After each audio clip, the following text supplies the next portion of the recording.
How tough is it going to be for investigators to get a confession out of these guys? Because they were on that crime spree for 3-4 weeks. It all depends on how far back you want to go, including the Alabama liquor store murder as well. How tough is it going to be to get one of them to crack? Well, it may be difficult, and quite frankly, if they don't have a confession by now, they're probably not going to get one. At this point, I'm sure they have lawyers. I've heard reports that the Muhammad wanted a lawyer right away, so it's tough. No lawyer in his right mind is going to let him talk to cops after that. Then you have no witnesses because of the nature of the crimes. When you have no witnesses, how are you going to be able to gather enough evidence to prove even who the trigger man was? Well, I think and that's going to be difficult, but I think that what you have is you have your ballistic evidence, you have fingerprint evidence, and who knows what other evidence they have that we don't even know about at this point. Well, they do have the car, and of course that was used as the firing platform.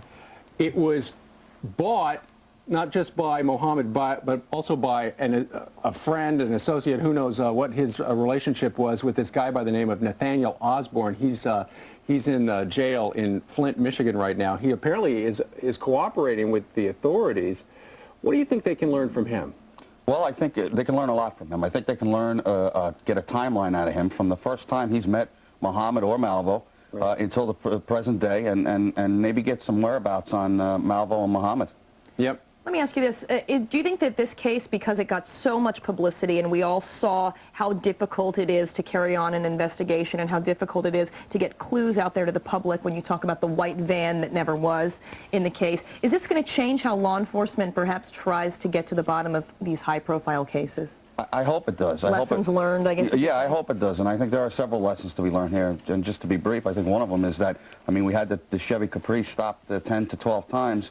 We need to get that information into a computer database somehow, into a tip database, to show us the priority. But they had nothing. When they stopped it, it came up clean. Right, but they did put that information down in the database, in the NCIC database, and somehow that should have come up, especially the one where it was stopped 3 hours prior to the shooting. I mean, there's just, you know, statistically, there's a chance that over the 3 weeks of the investigation, some cars are going to show up being stopped more than one time. But for the this Chevy Caprice to be stopped 10 times and noted by the cops, that sounds like a red flag. It is a red flag, and quite frankly, and this is no critique of the police here because they did the best they could, but you know, people could die because of it if you don't prioritize that and look and say, listen, this car was stopped a couple of times. We better start looking at this. Not only that, but a Caprice was mentioned as the getaway car in the shooting in Northwest Washington, D.C. They said the shooting was at 9:30 at night, and the eyewitness said it was a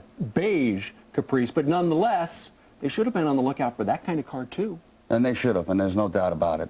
You know, not to be too critical of them, but they should have. I understand. And John Beza, we're going to come back. We're going to take a short break, and we're going to come back and ask you a few more questions. So just ahead on Fox and Friends, we're going to take your phone calls about today's question, which is, the jury's out. Who gets the snipers first? Give us a call about your opinion on that. 1-888-TELL-FOX, and you can also email us, friends@foxnews.com. Much more, so stick around.